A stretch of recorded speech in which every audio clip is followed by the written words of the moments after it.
Lupit sa dunit man siya. At di masakit sa kamay. Isang labalang yan. Hello, pahinga! Hello, Pride Partner. ACS.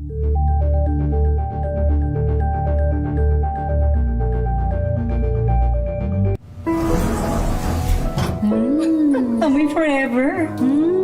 Amoy LQ. Amoy New Cala Berry Blooms. Amoy Cala, amoy good vibes.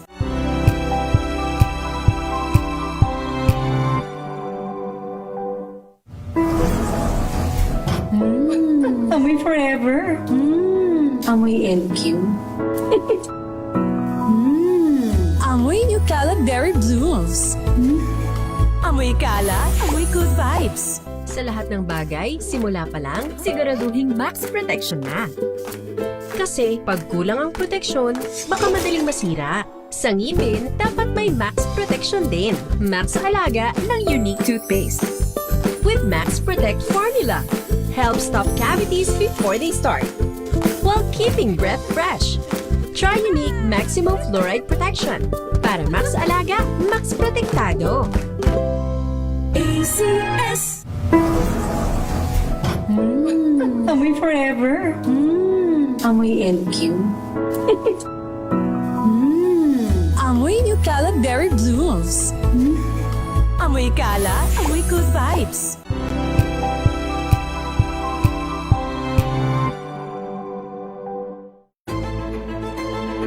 Pakikinggan ang bawat panig.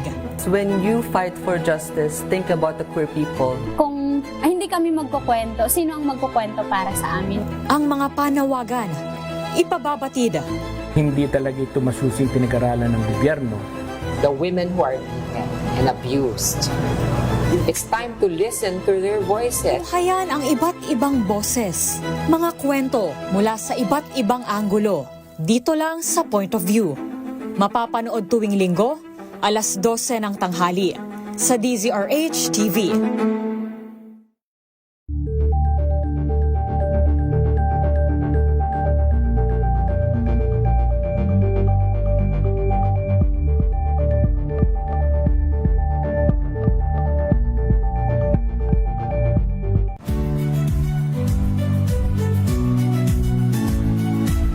Magandang araw mga kaibigan. Ito po ang inyong balerina ng bayan, si Lisa Makuhay Lizalde, na nag-aanyaya sa inyong samahan kami at ang aming mga espesyal na panauhin para sa kalahating oras ng masayang kwentuhan sa aming programang Art to Art, kung saan ang usapang sining at kultura ay para sa lahat. Huwag kaliligtaan, tuwing linggo, alas 3:30 ng hapon, dito lamang sa DZRH Radio, DZRH TV, at via online streaming.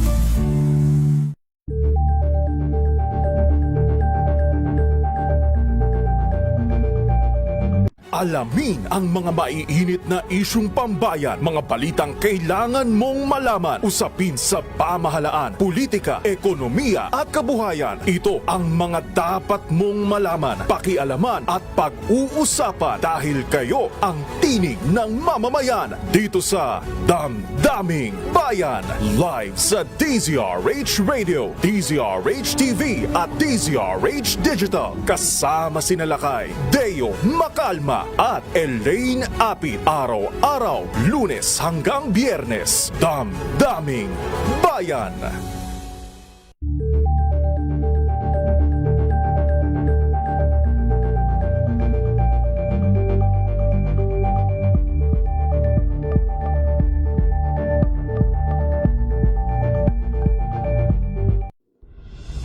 Tuloy-tuloy ang pagtulong, tuloy-tuloy ang pagseserbisyo at tuloy-tuloy ang balitaan kasama si May Binauhan sa Operation Tulong mula Lunes hanggang Biyernes.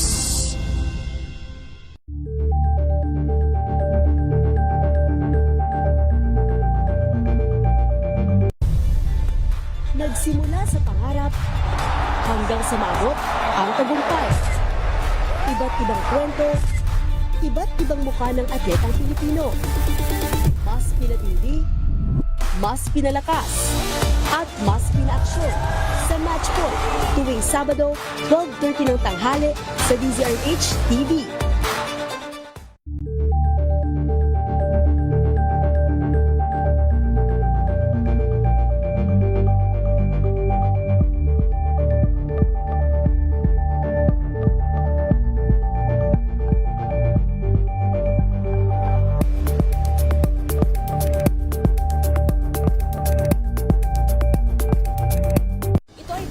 Naitalang 17 individual na ang kanilang naaresto. Metro Manila Development Authority o MMDA ang No Contact Apprehension Policy o NCAP sa Metro Manila. Sa ilang mga dokumento ay peke. Hindi rin legal ang employment na ipinangako sa kanila. Sa mata ng batas, mananagot ang sangkot at may sala. Dahil sa bawat paglabag, may karampatang parusa. Alamin ang mga pananagutan sa likod ng mga bawal. Dito sa Hoy! Bawal Yan, tuwing Sabado, alas 11:30 ng umaga. Dito lang sa DZRH TV.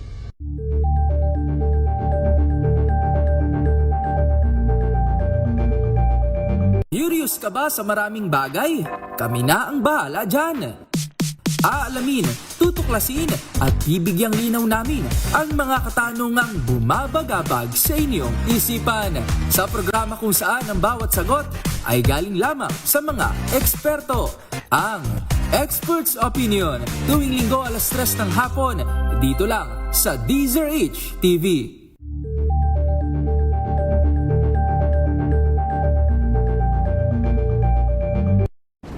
Kung good vibes ang hanap mo, dito ka na sa sigurado! Mula sa mga istoryang nagbibigay ng inspirasyon hanggang sa mga kwentong may dalang solusyon. Mga balitang pampagaan ng pakiramdam at pampaganda ng araw.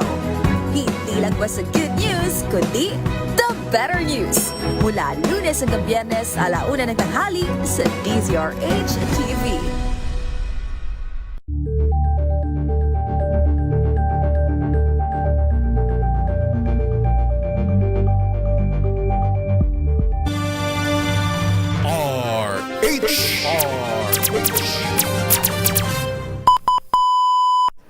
Pilipinas, ang oras ho natin 8 minuto makalipas ang alas 9 ng umaga.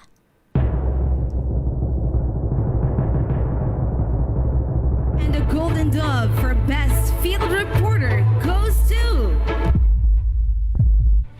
Giselle Ricafort, DZRH. Ito na ang 28th KBP Golden Dove Awardee, Best Field Reporter, si Giselle Ricafort.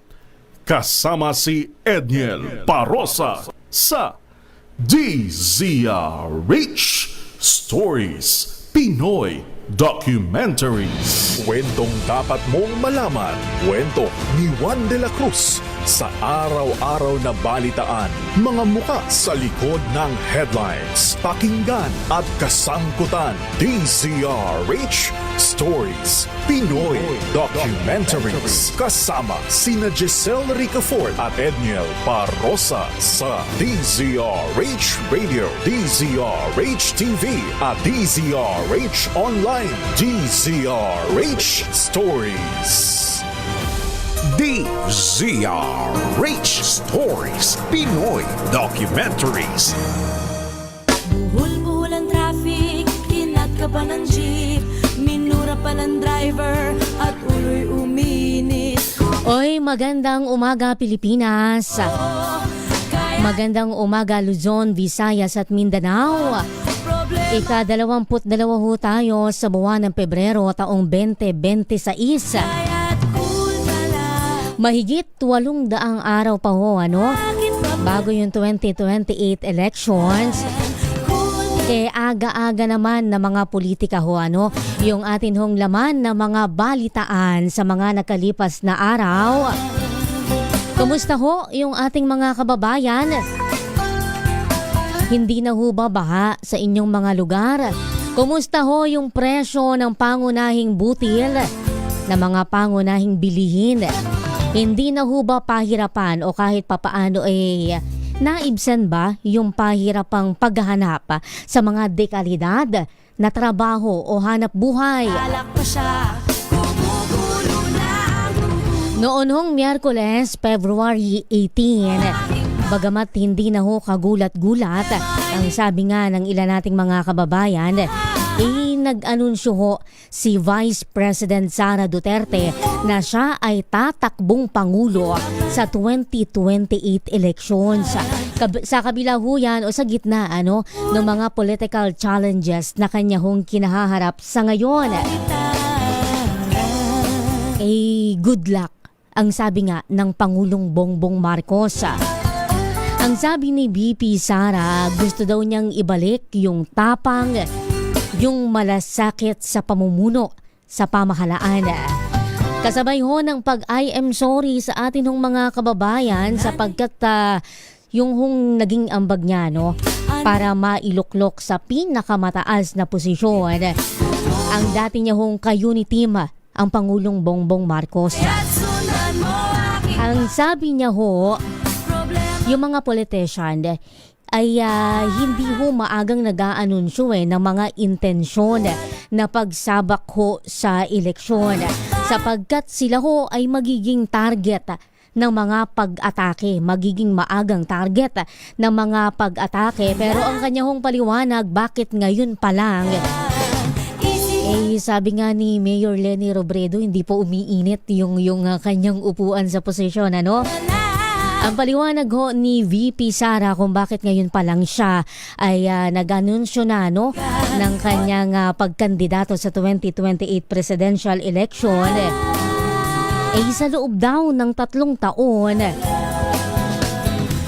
Winawasak daw siya at panay na binabato ng putik ng administrasyon ng Pangulong Bongbong Marcos gamit daw yung tinawag niya na mga scripted na investigation sa mababa at mataas na kapulungan ng Kongreso. Isama pa raw dyan yung pagtangay kay dating Pangulong Rodrigo Duterte doon sa Dahig sa Netherlands. Ang kanya hong binabanggit yung mga aligasyon bagamat walang katotohanan kung paulit-ulit ay nagmumukhang totoo sa pandinig ng ating mga kababayan. DZRH Stories, Pinoy Documentaries.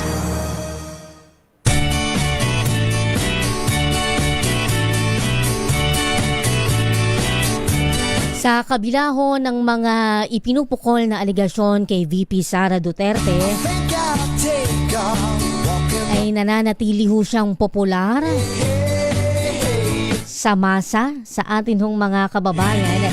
At sa katunayan ho sa latest Social Weather Station Survey, 54% ng ating mga kababayan yung nagsasabi na sila ho ay satisfied, nasasapatan sa pagganap sa tungkulin ng ikalawang Pangulo.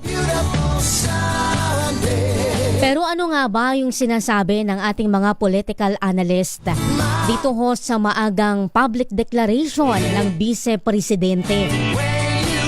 Ilan ho dyan yung nagsasabi na ito'y may kinalaman, klarong-klaro at malinaw, maliwanag pa, sabi nga nila, sa sikat ng araw doon sa binubuhay na naman sa kabi-kabilang mga inihahain ho na impeachment complaint laban sa kanya.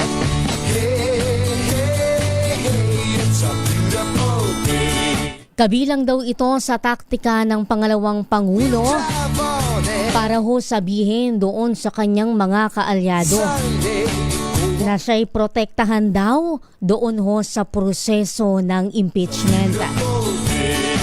Maski ho si former presidential spokesperson Harry Roque, bagamat hindi pa niya nakakausap ang Vice Presidente, ay binabanggit niya na ito ngay may kinalaman doon sa mga impeachment complaint laban sa kanya at nais daw ng VP Sara na malaan ngayon pa lang kung sino-sino yung kanyang mga mapagkakatiwalaan. Ang sabi niya, tunog warning, babalaho doon ho sa ilan ho nating sa atin hong mga lawmakers sa parehong mababa at mataas na kapulungan ng Kongreso na kung gusto daw ninyo ng political future sa 2028 o matapos yung 2028, abay nagdodro na daw ng line ang pangalawang Pangulo sa kanyang anunsyo na sasabak sa 2028 presidential elections.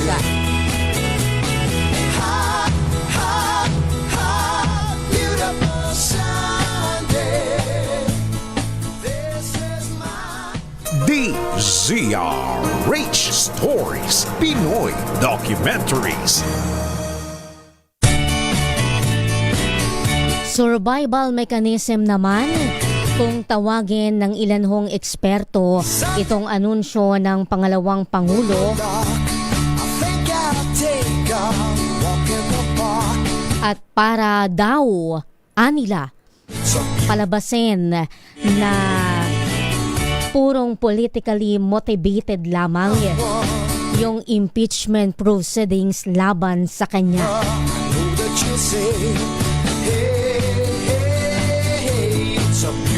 Eh, kayo ho ba bilang mga ordinaryong mamamayan,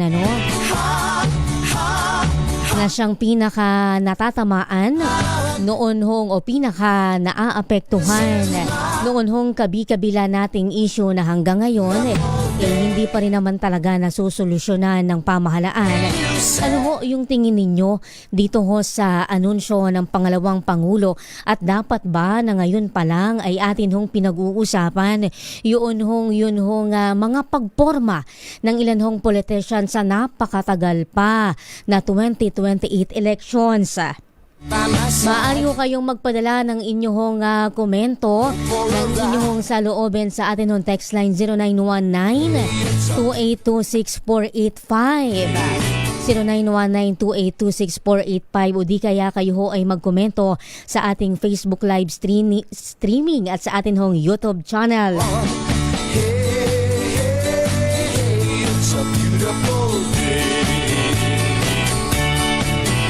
Marami pa ho tayong tatalakayin sa mga susunod ho na minuto. Mamaya ho tayo ho ay meron hong makakapanayam mula ho sa hanay ng National Capital Region Police Office. Tayo ho muna ay maghanap buhay. 1 minuto bago ho ang alas 9:20 ng umaga. Ang oras na yan ay hatid sa inyo ng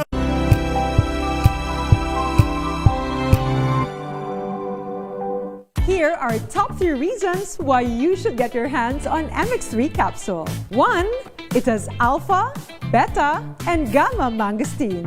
2. It's cholesterol and fat-free. 3. MX3 is proudly Pinoy made and has garnered multiple international awards.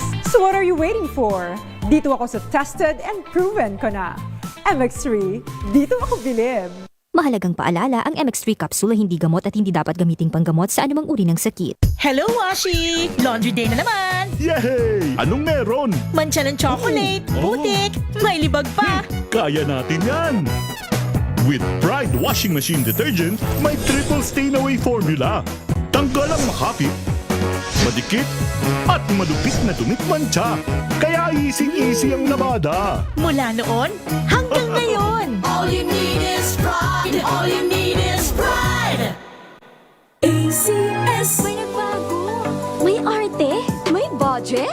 Akala nyo lang yon. So solid. White Rose Papaya. Wow. White Rose. White Rose Papaya. Wow. White Rose. White Rose Papaya. May glow up with a White Rose Papaya. White Rose Papaya. May puti power times 2 kasi may papaya at niacinamide. May shea butter and tea tree oil pa. Kutis sulit ang glow up. Rose Papaya. Kutis sulit ang glow up. ACS. Amoy forever. Amoy LQ. Amoy New Cala Berry Blooms. Amoy Cala, amoy good vibes. Tinesting. Sinuri. Siniyasan. Ang resulta, Super effective ang Shield sa pagpatay ng bakterya at virus. Shield Antibacterial Soap. Believe ang mga eksperto sa Philippine Nurses Association. At si Mami. Tiwala ako sa Shield. Shield Antibacterial Soap. Napatunayang mabisa. Ang mga nurse, tiwala. ACS. Amoy forever. Amoy LQ. Amoy New Cala Berry Blooms. Amoy Cala, amoy good vibes.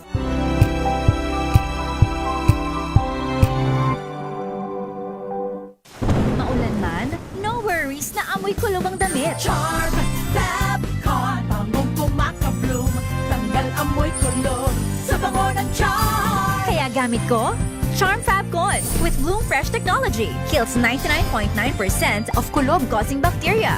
May aroma burst pa of thousands of flowers and berries. Ang sampay sa loob, no amoy kulob. Bangong kumaka-bloom sa charm. Charm Fabcon.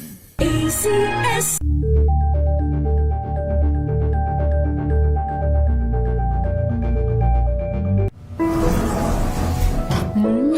Amoy forever. Amoy LQ. Amoy New Cala Berry Blooms. Amoy Cala, amoy good vibes.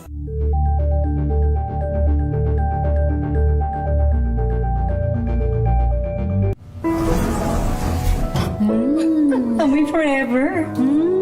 Amoy LQ.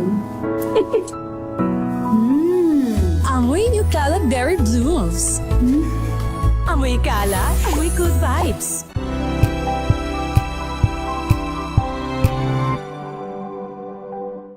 We've got you covered. From the hottest hits, exclusive interviews, kilig to the bones fan meet experience, and hataw performances of your favorite stars. Saturdays, 12 noon, dito lang sa DZRH TV.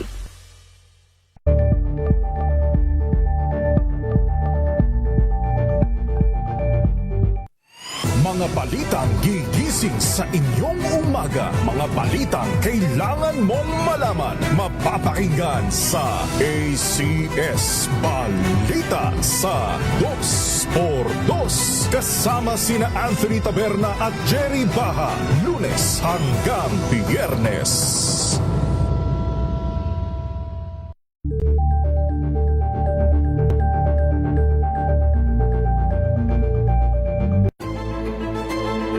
Pakikinggan ang bawat panig. Pilipinas, alas 9:24 ng umaga. DZRH Stories, Pinoy Documentaries.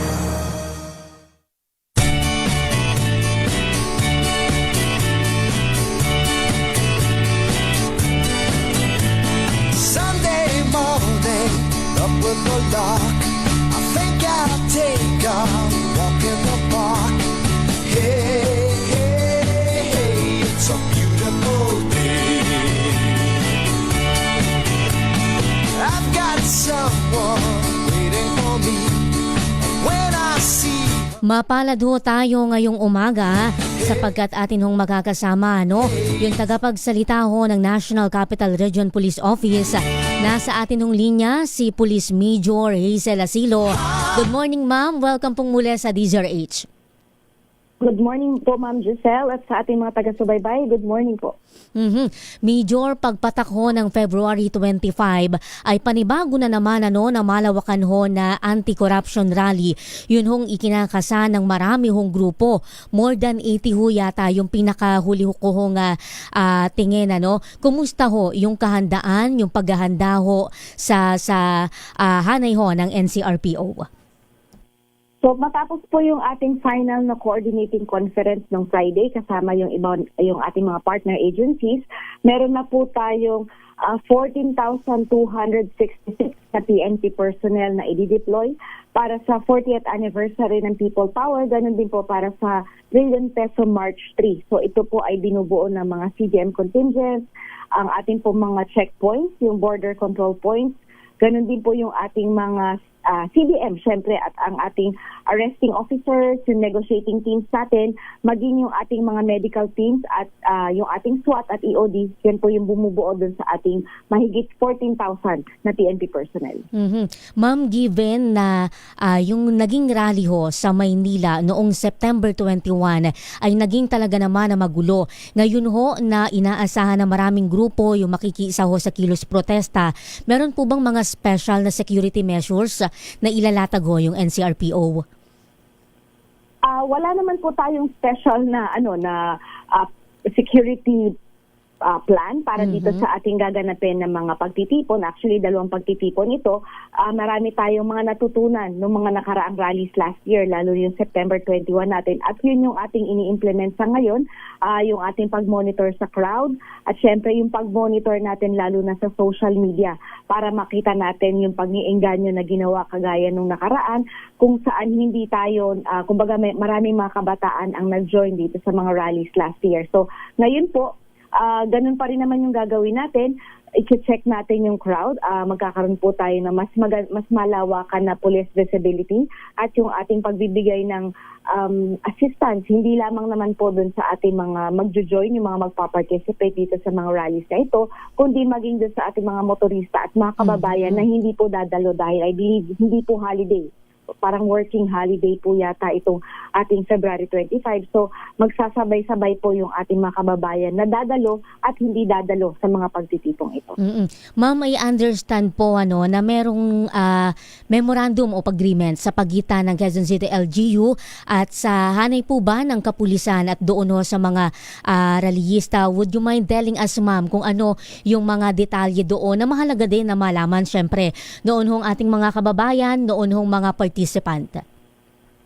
Nagkaroon lamang naman po tayo ng siyempre yung ating mga dapat ipatupad, yung mga bawal at yung paglilimita doon sa ating mga participants. Kasi initially po ang sinabi ng organizers itong Trillion Peso March 3 is ina-expect nila is nasa 50,000 yung kanilang participants. Pero ang inalaw lamang po ay maximum of 20,000. Meron po silang oras din na ibinigay ang Quezon City LGU para dito sa mga organizers natin, which is 7 a.m. po hanggang 10 p.m. po sila maaaring mag-conduct ng kanilang mga programa.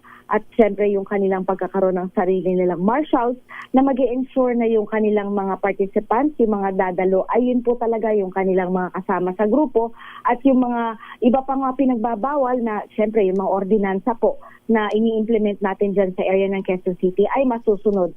At yung kaayusan din po ng ating mga participants, lalo na po at meron tayong mga medyo masasakop na mga daan na makaka-apekto po doon sa ating mga motorista. So ito po yung in-ensure naman ng ating mga coordinators na magiging cooperative po sila sa ating mga kapulisan at sa LGU ng Quezon City. Ma'am, tama ba yung unawa ko, lilimitahan sa 20,000 yung mga dapat dumalo doon sa rally sa 25? Yan lamang po ang ina-allow na participants hanggang 20,000. Kasi po kung ang ini-insure po natin kasi dyan is yung kaayusan dahil kung lalampas po tayo dyan, syempre mag-overflow po yung tao doon sa susunod na lane ng kalsada. Maaabala po natin talaga yung ibang mga kababayan natin na dumadaan lamang naman po doon. Pero ma'am, paano po makokontrol yun ng mga kapulisan natin sa area? Dahil ngayon pa lang, nagtanong ako sa Akbayan, yung kanilang crowd estimate nasa 30,000. Ang bayan naman, ma'am, bukod din, hindi ba? Tama ba? Bukod din yung kanilang pagkilos doon po sa Trillion Peso March ng Akbayan at ng iba pang grupo. Na sa pagtaya naman ng Akbayan, 30,000 din hanggang 50,000 kung hindi ako nagkakamali yung mga inaasahan naman nila na participant. Paano ma'am natin makokontrol yun? Kung limitado lang pala sa 20,000, yun pong dapat na lumahok. Historically, hindi naman po talaga natin, kumbaga pag nagbigay po sila ng crowd estimate, is hindi naman po talaga yun ang nasusunod. Kumbaga, ang nangyayari po ay parang estimate lamang po na ito yung maximum na pwede, na maaaring pumunta, pero may mga pagkakataon po kasi na hindi naman po nare-reach yung bilang na yan. Kaya yun pa man po, nakaredy naman po ang NCRPO at syempre katulong naman po natin ang Quezon City LGU at ang mga organizers, may mga marshals po sila para po ensure na kung halimbawa man po na talagang mag-excess dito sa 20,000 na hindi naman po natin talaga mabibilang kasi come and go po yung mga pupunta dyan sa mga protest rallies na yan. So nandyan na po yung ating mga kalapit na mga probinsya, ay yung mga kalapit na regions natin na magbibigay po sa atin ng dagdag na puwersa para po ma-ensure na kung sakali man po na kailangan natin ng dagdag na security personnel ay mayroon po silang maipapahiram sa atin. So klaro, Major, kahit na mag-exceed ma'am sa 20,000 na pinapayagang participant, hindi naman po bubuwagin yung kung sakali na madagdagan at lumagpas po sa bilang na yan. Magdadagdag lang po tayo ng puwersa sa area para masiguro yung naputol si Major Hazel Asilo, yung tagapagsalita po ng NCRPO. Babalikan po natin siya, no? Mamaya-maya lamang. Ang kanya hong binabanggit, mahalaga ho ito, lalo na ho doon sa patawagan natin. Oo, Kuya Het, pabalikan naman natin yung komunikasyon kay Major Hazel Asilo ng NCRPO. Mahalaga ho yung binabanggit ni Major Asilo sapagkat sa February 25 ay panibago ho na malawakang kilos protesta kontra katiwalian yung ikinakasaho ng maraming grupo. Kasama ho dyan yung Bagong Alyansang Makabayan, kasama ho dyan yung Akbayan at yung iba pa hong mga grupo. Ang sinasabi po ng Hanay, limitado lamang dapat sa 20,000 katao yun hong papayagan na mga dumaluho sa anti-corruption rally. Pero ang klaro ho ng kanyang binabanggit, kung sakali na lumagpas ho sa bilang na pinag-uusapan natin ay hindi naman bubuwagin. Oo, yun yung gusto nating itanong. Ang kanyang binabanggit pa lang ay magdadagdag ho tayo ng puwersa mula ho doon sa iba pang Hanay ng mga kapulisan. Balikan natin si Major Asilo, ma'am. Ma'am, tama po ba yung intindi ko kung sakaling lumagpas po sa 20,000 na limit yun hong bilang ng mga participant ng mga rallyista, hindi naman po bubuwagin yun hong ating mga demonstrador, sa halip magdadagdag lang ho ng puwersa yun hong ating kapulisan, ma'am. Tama po? Although hindi po naging specific na may magkakaroon ng pagbuwag, as long as kung halimbawa naman po na maayos naman po yung pagtitipon, wala po tayong, kumbaga wala pong problema, wala pong naaabala, wala pong gulo. Wala naman po siguro magiging problema kung ituloy natin yung programa nila as long as maayos po yung kanilang ginagawang protesta. Yun yung mahalaga. Ma'am, ano po yung mga identified at pinapayagan na rally site po sa Feb 25 sa EDSA? Ang meron lamang po tayong permit is dito po sa may area ng White Plains. Dito lamang po inalaw yung pagtitipon para po dito sa Trillion Peso March 3. So yun lamang po ang area, may area po sa White Plains na inalaw po sila na maglagay po ng kanilang stage at mag-conduct po ng kanilang programa. Dahil po dito sa EDSA Shrine, since ito po ay private property, so ang permit po at ang pagpayag po ay manggagaling po doon sa simbahan kung saan po sila magkakandak po naman ng isang prayer rally or lamang po isang mapayapang pagtitipon na puro pagdadasal lamang po. Pero parang ma'am, sa binanggit po ninyo na pinagbabawal yung rally, may grupo po na nagsabi na itutuloy pa rin daw po nila yung pagkilos doon. Paano ma'am yung magiging action dito ng NCRPO? Kaya po nandyan yung ating negotiating teams para po sila ay kausapin. Kung halimbawa man po i-consider naman po din yung kanilang mga hinaing, yung kanilang sasabihin, at kung sila naman po ay magkaroon ng maayos na pag-uusap, halimbawa naman po na same lang yung demands, wala pong magiging problema, yan po ay nakadepende na po sa magiging pag-uusap ng ating negotiating teams at yung organizers po ng mga grupo na gustong dumalo, or kung wala man po silang permit ay kung hindi naman po sila manggugulo, baka po payagan na po sila ng ating mga team na nandyan po sa ground. Ma'am, gaano karami po yung yung mga grupo na ine-expect natin na magkikilos protesta, ilan po yung nabigyan na ng permit, ilan po yung wala pa rin hanggang ngayon? Sa ngayon po, isa lamang po yung nabigyan ng permit. Ito pong grupo ng Trillion Peso March Movement. So meron po silang mga co-conveners. So sama-sama na po sila sa isang permit.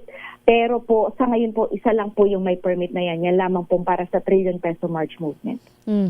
Pero ma'am, yung bayan, wala pa po, no? At gaano ma'am karami yung ina-expect natin na mga, yun pong crowd estimate po natin sa pangkabuuan sa EDSA po? Sa ngayon po, yun po, nasa 20,000 20,000 talaga. Yes po, yun hanggang doon lamang po. Oo. Ma'am, tama po yung binabanggit ninyo. Ang papayagan lang, kailangan ang programa ay simula 7 a.m. hanggang 10 p.m. Pagkatapos noon o yung mas maaga pa at lagpas sa 10 p.m., bawal na ma'am yun. Yes po, yan po ang nakalagay sa kanilang permit na inisyu po ng LGU. Sila po naman po ay inallow na mag-set up ng midnight po ng February 24. So, para po yung programa lang po mismo ito. So, may time pa po sila para kumbaga sa ingress nila, kung halimbawa kailangan nila mag-set up ng maaga, inallow naman po sila na mag-set up ng kanilang stage ng midnight ng February 24. So, kung gusto po nila as early as 7 a.m. ay nagpo-programa na sila para po hanggang 10 p.m. ay tapos na po sila. Paglilinaw lamang po, yung pong ating nabigyan ng permit ay may 3 grupo, yung Trillion Peso March Movement, Tindig Pilipinas at Siklab. Ito lamang pong 3 ito na magkakaroon po ng programa sa area po ng White Plains. Ma'am, papaano po yung grupo na hindi po nakakuha ng permit at papaano po ang gagawin natin kung sila po ay mag-a-assemble po ng sarili nilang entablado? Ito po ba ay papayagan natin? Kung magse-set up po sila ng sarili ng stage, hindi po sila papayagan dahil iyan po ay mako-consider po natin na parang paglabag na talaga dahil kung pwede lamang po siguro kung mag-iipon-ipon sila, magkakaroon sila ng konting programa, pero yung magse-set up pa po ng panibagong stage ay hindi na po papayagan dahil nga po isa lamang po yung pinayagan na magkaroon po ng pagse-set up ng kanilang stage, itong 3 grupo ng Trillion Peso March Movement at yung kanyang dalawang kasama. So, yung pagse-set up po ng stage ay kailangan po talagang may permiso po yan mula sa LGU. Ma'am, papayagan po ba yung pagsusunog ng mga FEG sa rally? Alam po naman natin na yan po ay bawal dahil po yan ay bukod sa bawal sa ating environmental laws ay isa po ay makakaabala at magiging kumbaga magkukos po ng danger para hindi lamang po doon sa mga nandun sa protest rally, ganun din po doon sa mga hindi po kasali. Major, paano naman po yung mga nakatakip yung mukha, yung mga nakamaskara? Bawal po yan. Yes po, although wala pong ordinansa ang QC regarding sa balaklava, hindi po kailangan natin i-conceal ang ating mga identity, magtakip ng mukha kung tayo lang naman po ay nandun para sa isang mapayapang protesta. Wala pong kailangan magtakip ng mukha para hindi na rin po tayo masita at maabala. Oo. Ma'am, although malayo po Quezon City dito sa Maynila, yung palibot po ng palasyo ng Malacanang, magkakaroon din po ba tayo ng police deployment sa February 25? Since identified po natin na rally site yan, kahit wala po tayong February 25 na inaabangan, ay lagi naman pong dinadagsa yan ng ating mga lightning rallies. Yan po ay paghahandaan din ng NCRPO para po kung sakaling merong mga magtangka na mag-rally dyan, ay meron po tayong mga nakabantay na mga CDM personnel. Pero Major, simula po nang pumutok itong corruption po sa gobyerno, nagdagdag po ba tayo ng police deployment sa paligid po ng Malacanang? Hindi po, as is pa rin naman po yung ating deployment doon, naka-ready na. Yes po, normal naman po, wala pong pagbabago. Ang nagbabantay po dyan ay yung station na nakakasako po dyan sa area ng Menjola. Major, nasa inyo po yung pagkakataon para po magbigay ho ng mensahe, paalala ho sa ating mga kababayan, lalo na ho doon po sa mga gusto na dumalo po sa malawakang anti-corruption rally sa February 25. Yes po. Sa ating po mga kababayan, ang pagunita po ng EDSA People Power ay mahalagang bahagi po ng ating kasaysayan bilang isang bansa. Anuman po ang pananaw o paniniwala ng bawat isa, Ang mahalaga po ay mapanatili natin ang respeto at kapayapaan. Bilang inyo pong kapulisan, ang layunin po namin ay simple, sakin na ang bawat lalahok o daraan sa mga lugar ng aktibidad ay makakaramdam po ng seguridad. Hinihiling lamang po namin na panatilihin ang pagiging mahinahon, huwag magpadala sa emosyon, at makipagtulungan po sa mga umiiral na alituntunin. Ang presensya ng pulis po ay para sa proteksyon ng lahat, hindi po para sikilin ang inyong mga karapatan na magpahayag ng pananaw. Ang pinakamahalaga po ay ang kaligtasan ng bawat isa at ang maayos na pagtatapos ng ating mga selebrasyon. Maraming salamat. Si Major Hazel Asilo, yung tagapagsalita po ng National Capital Region Police Office. Maraming salamat po, Major. Good morning. Good morning po. Thank you. DZRH Stories, Pinoy Documentaries. Pumapatak na naman ang Uy, mali yun na pindot, hindi pala umuulan. Hindi ba umuulan, Kuya Het, sa labas? Di maiwasan. Bulbul ang traffic, kinat ka pa ng jeep, minura pa ng driver, at ulo'y uminis. Kumukulo na ang dugo mo. Oy!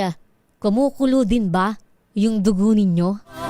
Problema ay lilipas na lang, kaya't cool ka lang, bakit ba pala? Hinahanap ko dito yung isang komento nung atin hong nakasubaybay sa programa. Kanina pa, no, tungkol sa ating pinag-uusapan.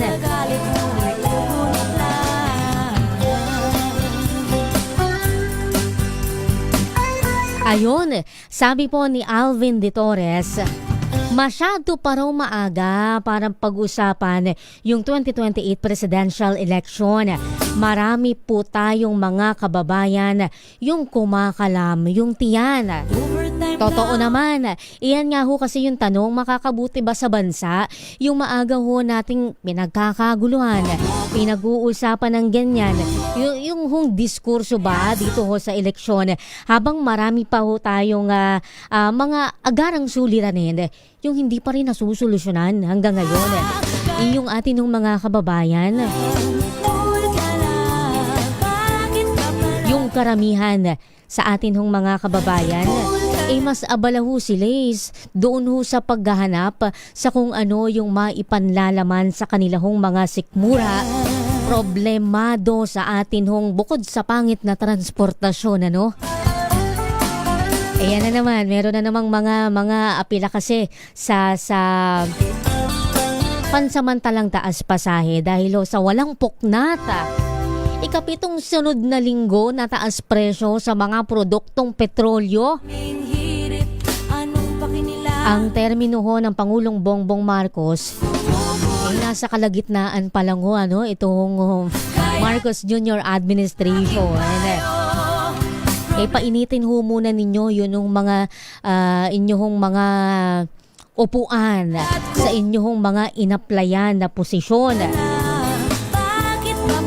Ito ho kasing maaga natin na diskurso sa 2028 election, magdudulot yan ng distraction dun ho sa governance.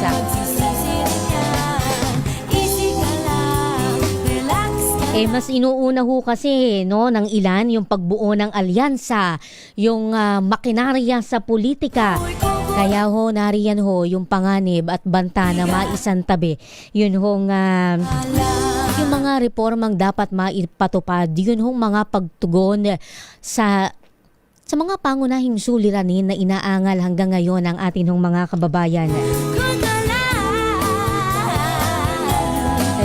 Sa huli naman ho, hindi naman masama na ngayon ay magplano tayo para sa hinaharap ng sambayan ng Pilipino ng buong Pilipinas. Hindi ho ito hindi maagang pagpaplano para sa sariling interes sa politika, kundi para ho doon sa hinaharap ng ating mga kababayan. Basta huwag nating kalilimutan na naririyan pa rin ho yun hong mga pangunahing suliranin ng ating mga kababayan na dapat ho muna nating atupagin, na dapat ho nating tugunan. Huwag ho nating kalilimutan na kayo ho ay nag-apply sa inyong mga inuupuang posisyon para ho maging ang employer ho ninyo, yun hong mga ordinaryong Pilipino, hindi ho baliktad. Ayun, nawala na nga Kuya Het. Tayo ho muna ay maghanap buhay 9:45 ho ng umaga.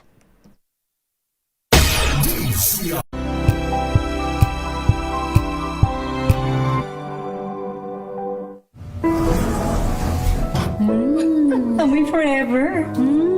Amoy LQ.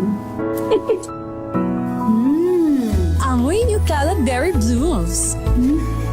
Amoy Cala, amoy good vibes.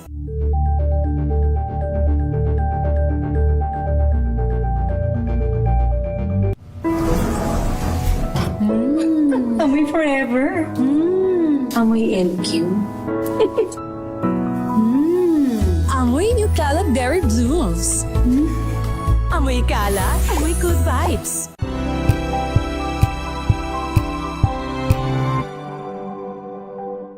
Alamin ang mga maiinit na isyung pambayan, mga balitang kailangan mong malaman, usapin sa pamahalaan, politika, ekonomiya at kabuhayan. Ito ang mga dapat mong malaman, pakialaman at pag-uusapan dahil kayo ang tinig ng mamamayan dito sa Damdaming Bayan.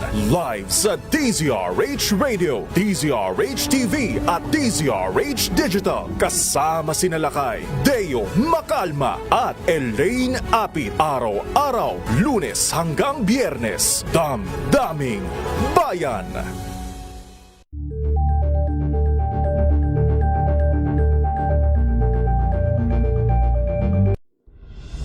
Tuloy-tuloy ang pagtulong, tuloy-tuloy ang pagseserbisyo at tuloy-tuloy ang balitaan kasama si May Binauhan sa Operation Tulong mula Lunes hanggang Biyernes.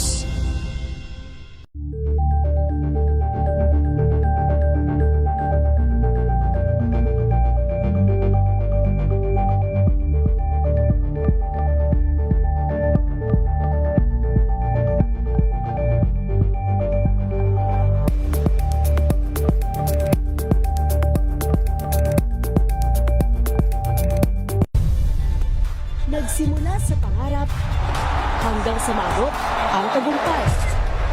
Iba't ibang kwento, iba't ibang mukha ng atletang Pilipino. Mas pinatindi, mas pinalakas, at mas pinaaksyon sa Match Point tuwing Sabado, 12:30 ng tanghali sa DZRH TV.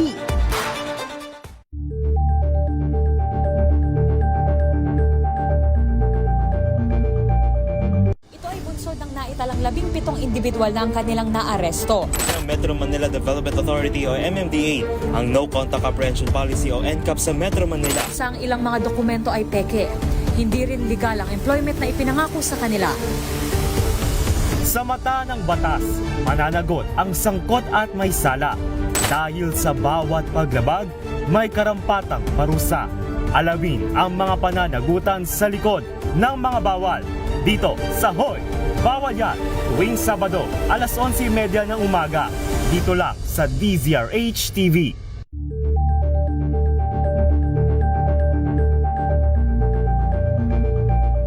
Curious ka ba sa maraming bagay? Kami na ang bahala dyan. Aalamin, tutuklasin at bibigyang linaw namin ang mga katanungang bumabagabag sa inyong isipan. Sa programa kung saan ang bawat sagot ay galing lamang sa mga eksperto. Ang Expert's Opinion, tuwing Linggo 3:00 ng hapon, dito lang sa DZRH TV.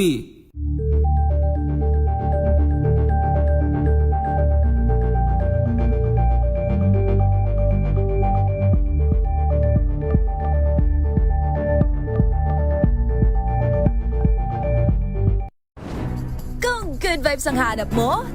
Dito ka na sa sigurado! Mula sa mga istoryang nagbibigay ng inspirasyon hanggang sa mga kwentong may dalang solusyon. Mga balitang pampagaan, pakiramdam at pampaganda ng araw. Hindi lang basta good news, kundi the better news. Mula Lunes hanggang Biyernes, 1:00 ng tanghali sa DZRH TV.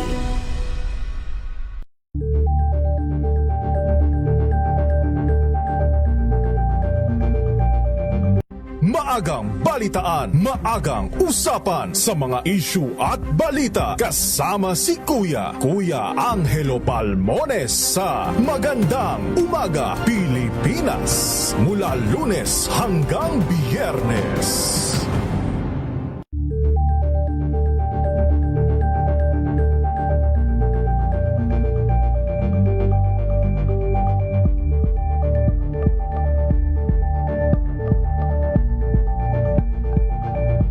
Tambalang Anthony Taberna at Jerry Baha ang gigising sa inyong umaga dahil lalatay ang humahagupit na diskusyon at komentaryo Lunes hanggang Biyernes sa 2x2.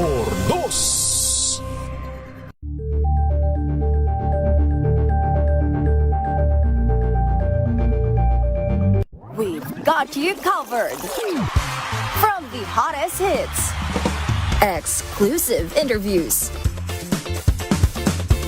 kilig to the bones fan meet experience, and hataw performances of your favorite stars.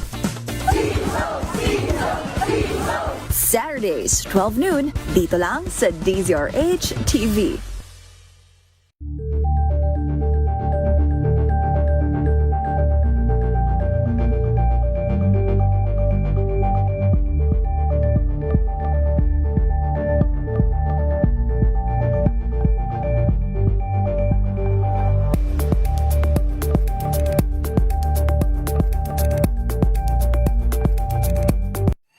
Mga balitang gigising sa inyong umaga. Mga balitang kailangan mong malaman. Mapapakinggan sa ACS Balita sa 2x2. Kasama sina Anthony Taberna at Jerry Baha. Lunes hanggang Biyernes.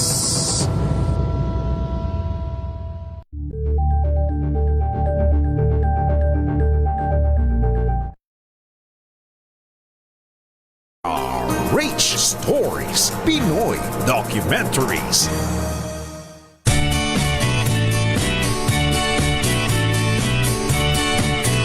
Sabi ho ni Trillion Peso March organizer at Tindig Pilipinas co-convenor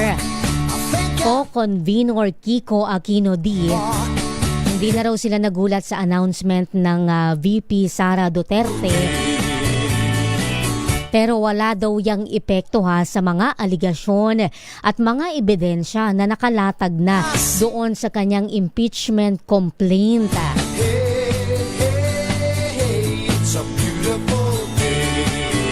Bagong excuse lang daw yan ng pangalawang Pangulo para i-distract, i-divert yung atensyon ng ating mga kababayan. Kasi time and again, ang pagtakbo daw talaga sa pagkapangulo yung direksyon ng pamilya Duterte. Ang sabi niya, para ilagan yung mga panawagan sa accountability. Partikular doon sa alleged extrajudicial killing at plunder na inaakusa sa nabanggit ho na pamilya.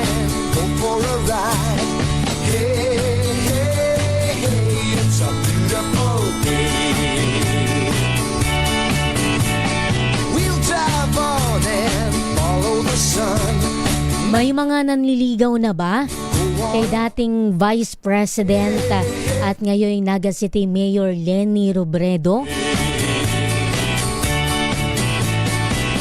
Meron ho siyang paliwanag doon ho sa pagbisita ng Pangulong Bongbong Marcos. Iyan ho para doon ho yan dun sa Oplan kontra baha. At ang sinasabi ho ng alkalde ng Naga, matagal na hong nakaset iyang pagbisita ng Pangulong Bongbong Marcos ho doon sa kanila. Ibig sabihin, wala pa ho yung public declaration, yung anunsyong pagsabak sa presidential election ni Vice President Sara Duterte. Yun hong termino na kanina ko pang paulit-ulit na ginagamit. Siya ho yung nagsasabi niyan, abay hindi pa nga umiinit yung aking upuan sa upuan eh. Sabi niya, masyado pang malayo sa kanya hong iniisip yung politika ho sa ngayon. Ang kanya hong focus, ang kanya hong pinagtutuunan ngayon ay yun hong Naga City na kanya hong pinaglilingkuran sapagkat siya'y nag-apply sa nabanggit na posisyon at dapat lang na kanyang suklian yung mga naghalala sa kanya sa pwesto. DZRH Stories, Pinoy Documentaries.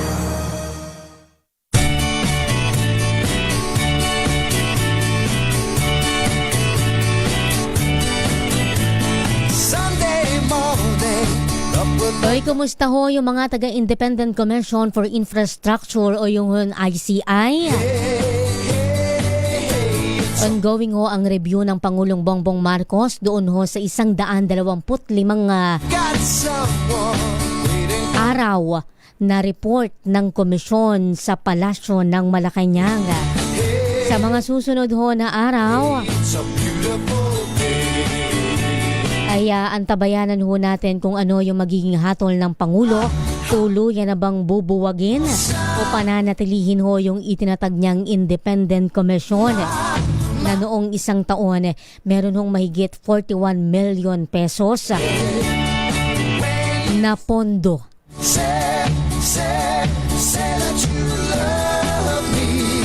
Marami pa hong mga inakyat ho na issue na mga report ho sa komisyon. Yung hanggang ngayon ho ay nakabinbin pa rin, ano? Hindi pa rin ho na-aaksyonan. Bagamat ang sabi ho ng ICI, at least doon ho sa side ng isa nating nakausap na official, ay halos patapos na rin naman. Halos pakumpleto na rin naman daw yung kanilang trabaho sa gitna nga nitong ugong na malapit na silang tsugihin ng Palasyo ng Malacanang.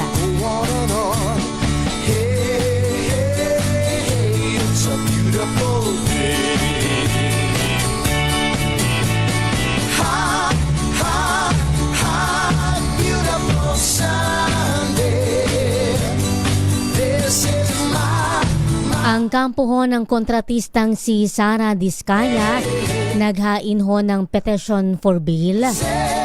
Ganon din ho yung kanyang 8 hanggang 9 na kapwa akusado. Petition for bail ho para doon sa non-bailable na kaso na malversation. Kaugnay ho ng mahigit 76 na milyon kung hindi ako nagkakamali na umano'y Ghost Flood Control Project na ipinupukol ho doon ho sa nabanggit na depensa. Ang paliwanag ho dyan ng tagapagsalita ng mga Diskaya na si Attorney Samaniego o Cornelio Samaniego III. Bagamat non-bailable ho, yun hong kaso ng kanyang kontratista ay kasama ho doon sa legal remedy na pwede hong i-avail ng kanilang kampo. Yun hong paghirit ng bail. Yun hong petition for bail nga para ho kahit ho non-bailable yun hong kaso sa kontratista ng pamahalaan. Ang atin hong aantabayanan dyan kung iyan ba ay kakatigan, pagbibigyan ba noon hong korte dyan ho sa Cebu. Yun hong Cebu Regional Trial Court. Rich Stories, Pinoy Documentaries.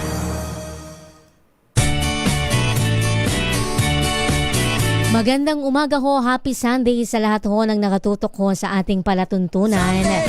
Solo flight ho muna tayo, minus ho muna ang aking partner na nagbabantay ho ng mga ganap dyan sa PNPA.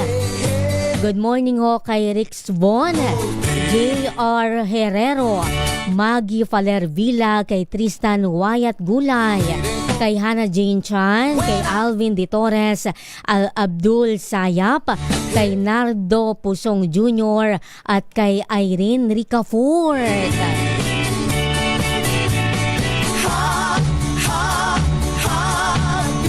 Yan na po ang isang oras nating talakayan dito sa DZRH Stories, Pinoy Documentaries. Ako po ang inyong nakasama. Ako po si Jeselle Ricafort. Salamat po sa ating mga naging nakasama sa DZRH News Center.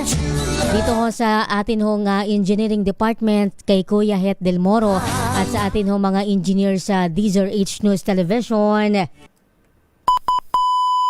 Pilipinas, eksakto alas 10 ho tayo ng umaga. This time check is brought to you by AC.